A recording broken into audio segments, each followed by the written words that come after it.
Alright, welcome everybody to the third installment of the Nimzo-Indian series. Today what we'll be looking at is the lines with on move 4 where white plays, in this position, white plays f3, and we'll also be looking at the lines where white plays knight f3. So, let me flip the board so that we can look at this from the black perspective. Now, after this move f3, this move looks a little dumb, so to speak, because, well, we're blocking the development of the knight to f3, which we'll see in basically every other system. But the point is that we are kind of bolstering this ability for white to play e4. And by strengthening it with the pawn, it's kind of hard for us to take this pawn in the center, as it's guarded by something worth very low material. So, as you can probably tell, the most intuitive move here that we'll be playing is d5, so that if white plays e4, we can just have this capture, and we are once again winning a pawn. So, very straightforward. After d5, we'll probably see a3 from our opponent trying to attack this bishop, after which we will play the normal bishop takes c3, damaging the structure after b takes c3, and then we will continue with this move c5. I really like this move a lot, because even though it sacrifices a pawn temporarily, we always have full compensation, and we are in fact a lot better after castles, because, well, we are continuing with queen a5, and attacking these very weak pawns that white can only guard for so long. Now, that's why d takes c5 is not the best move. In this situation, white would much rather play c takes d5, since they want to play e4. Now, you might have recalled from one of the previous videos that I always said, if you can, take with the e-pawn here. And that is a perfectly reasonable move here, because you are stopping e4 with the pawn. Once again, if d takes c5, we can always just castle queen a5, win these pawns in just a bit. But actually in this position, I like recommending this move knight takes d5. And the reason for that is white can't actually play e4. This move, believe it or not, still prevents e4. The reason is, well, this pawn is hanging. So we can just play knight takes c3. We are attacking the queen. If the queen tries to trap our knight, we are always in time with c takes d4, and our knight is well guarded on c3 here, and we can continue with castles, knight c6, and even queen a5. So, instead of that, after knight takes d5, the most common move we will see is d takes c5 here, trying to cash in on this free pawn, and here we will continue with queen a5. This is the move I've always been talking about, and now it is time to start pressuring these weaknesses in the white position. Now, white will continue with the plan of playing e4. This is, after all, the purpose of why they played f3 on move 4. And now we will continue with the seemingly interesting move. It looks counterintuitive at first, but I will show you the point of it. In this position, we will play knight to e7. Now, the reason for that is, you might be thinking, well, why can't we play queen takes c3 check, for instance? Or why can't we play knight takes c3? Both of these moves are, for example, queen takes c3 loses, actually, to bishop d2. And white's rook is defended, our queen is attacked, and our knight is attacked. So we are just losing a piece here. This is not an option. If we play knight takes c3, there is actually queen d2 here. White unpins, and now our knight is a little stuck. After all, white is causing a pin on our own queen. And there's not really a great place to move it, because if we play queen takes c5 here, white is winning after bishop b2, because this pawn is super tender. Now, after e4, that is why the best move is knight e7. We have to stay calm, retreat back, take a deep breath, and then capture these pawns later. After all, it's very hard for white to guard both of these pawns. In fact, it's near impossible. And black will just continue with normal development and then win these pawns after we have gotten our king safe. So, after knight e7, the move that we'll see is bishop e3, naturally developing the square behind this armada of light squared pawns and trying to guard this c3 pawn over here. Queen takes c3 check is an option, and even if you do play it, this is completely okay. It is a check, very forcing, and we will get our queen out on the next move to either f6 or back on this diagonal. This is completely okay, but after bishop e3, I just recommend castling here, and then you can play queen takes c3, or try knight a6 and go for this pawn later in the game. Some plans to consider here. Knight c6 obviously is a common move, trying to play rook d8 and attack the queen on this file. You might also consider knight g6, trying to restrict the scope of this bishop, also trying to restrict the scope of this knight, trying to go to f4, and you might even consider playing e5 here, because by putting the knight on g1, white might want to play f4 and knight f3 so that they can get the knight to the active square. So if we play e5, we're kind of stopping f4 and we're ready to meet it with e takes f4. So those are the lines for f3. There is one sideline I might want to go over with e3 over here. This is an interesting move, actually. And the reason why I decided to add this line is because I was actually testing this line out against Stockfish. And what it played was, it instead of playing this c takes d5 move, which is the best move, it tried this move e3. And I was a little bit intrigued by this move. Sometimes you might see it. White wants to keep their center extremely solid, and maybe wants to play e4 later, and just wants to play e3 right now in order to get their light squared bishop out and play knight e2. So after e3, the move that I really like is castling, c takes d5, and once again this move knight takes d5. Remember that knight takes d5 prevents e4 because of this hanging pawn over here. So what you'll see here is either queen d2, which is what Stockfish played in that game, or c4 here, trying to kick out the knight from its active post, in which case you can just drop back to f6 or b6, whichever you prefer, and continue with your normal development.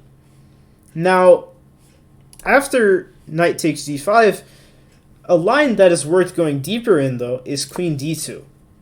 The reason why I say this is because white really wants to reinforce their c3 pawn, so this is a very natural move if they hadn't thought about c4 already. And the way I would like to continue here is just playing knight c6, leaving this pawn on pre, because we can just play queen a5 and then attack this pawn on the next move if we wanted to. And after something like rook b1, where white tries to take the open file, we always have this really nice move, queen h4. And I like this move because, well, for one, we're getting our queen to a nice and active square, and we're kind of punishing white for moving the f-pawn. Like, white didn't really have to do that. Instead, they could have played something a little bit more reasonable like knight f3. But after queen h4, the point is, after something like g3, we actually just drop back. Now, you might be thinking, why did we do that? Why did we just, seemingly lose a tempo and allowed white to play g3? Well, actually, playing g3 and having a structure like this is worse for white than it is for black, because white wanted to put their light squared bishop on d3 and put their knight on e2 and maybe even put their knight on g3. But that plan is simply too slow because of queen h4. By forcing this move g3 and just dropping back, we have induced many weaknesses in white's position. And even though it looks like they have a massive center right now, our pieces are actually the ones that control the center better than these pawns do. And we can always break out with e5 later if we want to. For example, if white plays f4, we can actually just straight up go e5. So, and the reason for that is after f takes e5, we can just go bishop f5 and control these light squares in the center, have lots of pressure, and then bring our rooks to the center and sacrifice a pawn for full compensation here. So, after queen h4 and queen e7, black has an extremely reasonable position, and I'm sure you'll win a lot of games from this position because it's just very hard from a practical standpoint for white to defend all of these weaknesses. So those are the f3 lines. Now let's continue to the lines with, after our Nimzo-Indian position, where white on move 4 plays knight f3. Now, super reasonable move, obviously. Knight f3, we see this in literally every other line except for f3. The knight will most often go there. And the way I like to continue here is by playing b6. Now, why did I choose this move? Because it kind of transposes to positions that are very similar to the Queen's Indian defense. Now, as I've said earlier, the Queen's Indian defense is something I will also be covering in this course, and that's how you play against systems where, on this position, white decides to play knight f3 and doesn't allow you to have this bishop b4 pin on the knight. In that position, we will play b6. That is called the Queen's Indian defense. And as you might imagine, if white just plays knight c3 here, and we play bishop b4, voila, we've reached this kind of position. So, in this position, we play b6, and now the most common move here at the master level is bishop to g5. Now, this move is pretty intuitive. White wants to develop the light square bishop first before blocking this diagonal with the e3 pawn and solidifying their center. And they're also establishing this relatively annoying pin on the knight over here. Which is why, before we play h6 and try and kick out the bishop, I like just continuing with the development, e3, and then we can play h6. So that we force the bishop back to h4, and now is an interesting moment. You will also see this in the Leningrad variation, where another line where white plays bishop g5, where we can play g5, the bishop comes to g3, and then we can plant our knight into e4. Remember, this pin is once again very important for black, as it's kind of as if nothing is guarding the e4 square. And after something like queen c2, we damage the structure, play d6, so that nothing can come to the e5 square, and then we can play f5, which is a really nice move so that we can reinforce our knight in the center with this active bishop, bring our knight to d7, or even f6, bring our queen here, castle, and if white ever decides to castle kingside, or even leave the king in the center, we can start a pawn avalanche with h5 and h4 on the king side. So very imbalanced position here, but I'm sure you'll have lots of fun playing this position. One of the sidelines I would like to go over, though, is after b6 here, clearly bishop g5 might not be the only move here. Rather, even a more natural move is e3, because white is so focused on castling kingside that they want to play e3 and bishop d3 like this as soon as they can. So I like continuing with normal development, bishop d3, castles, and now we can, after kingside castles, we can start our operations in the center with d5. Once again, stopping white from playing e4. This is the whole point of the opening. We are controlling e4 with the pawn, and we are looking to even put our own knight into e4. So after c takes d5, we see e takes d5.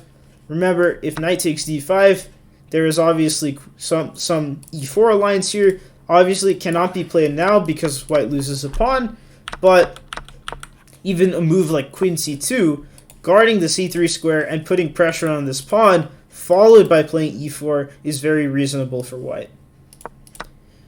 So e takes d5, and now, after something like a3, we can play bishop d6 here. Now, this is once again with the theme that after bishop takes c3 and pawn takes c3, we're not actually damaging white's structure, and in fact, we are giving them the opportunity for them to play c4 and undermine our own center. So this is definitely not what we want in this position, which is why we would rather preserve the active bishop and put it on a really nice diagonal like this one. And so you'll probably see here b4 from your opponent, and I like playing a6 here, stopping our bishop from getting attacked by this knight. and after a6, queen b3, and now queen e7, which is kind of the first gander into the middle game here, trying to get this e4 square for our knight, and essentially trying to control the queen side and even the center with c5 later on. And even bringing our knight to d7, rook e8, knight f8, or knight f6. So, very nice position here for black. I think you'll enjoy playing this position quite a bit. What I really like about these positions in the Nimzo-Indian is you can still play for a win because you have such dynamic play. But it's not like an opening where if you do something even slightly wrong, you'll get checkmated, for instance. It's not like the most aggressive opening in the world. Well, it is aggressive, but in a way such that it's not actually dangerous for you, which I actually really like. So those are kind of all the lines in the f3 and knight f3 lines for move f4. And yeah, I think if that's helpful, I will see you in the next installment of this series.